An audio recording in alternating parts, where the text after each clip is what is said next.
Ito ang GMA Regional TV News. Oras na para sa maiinit na balita ng GMA Regional TV mula sa Luzon. Kasama si Chris Zuniga. Chris? Salamat, Tony. Halos 2 milyong pisong halaga ng hinihinalang shabu ang nasabat sa checkpoint sa Gapan, Nueva Ecija. Sa Candaba, Pampanga naman, sumadsad sa pader ng Barangay Hall ang isang 10-wheeler matapos umanong mawala ng preno. Ang mainit na balita hatid ni CJ Torida ng GMA Regional TV. UP ang harapang bahagi ng 10-wheeler na yan matapos sumadsad sa pader ng Barangay Hall sa Candaba, Pampanga.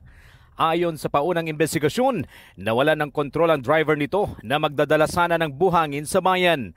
Tumama rin ang truck sa isang bahay at ilang motorsiklo na nakaparada roon. Ligtas naman ang truck driver.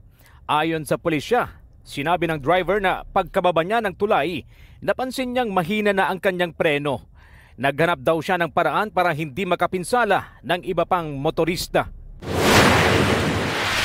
Sa ospital na uwi ang isang senior citizen matapos madisgrasya nang mapaaway sa Vintar, Ilocos Norte. Ayon sa investigasyon, nagkainitan ang biktima at sospek na isang barangay tanod. Sa pag-iwas ng biktima sa pagsuntok ng sospek, bumagsak siya sa bangketa at nagtamo ng sugat sa ulo. Tumakas naman ang sospek.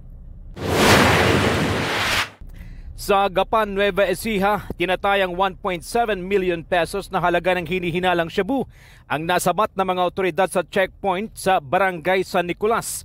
Tinangka raw tumakas ng sospek sa checkpoint. Nakuha sa kanya ang isang baril at ang motorsiklong walang plaka. Walang pahayag ang nahuli. CJ Torida ng GMA Regional TV, nagbabalita para sa GMA Integrated News.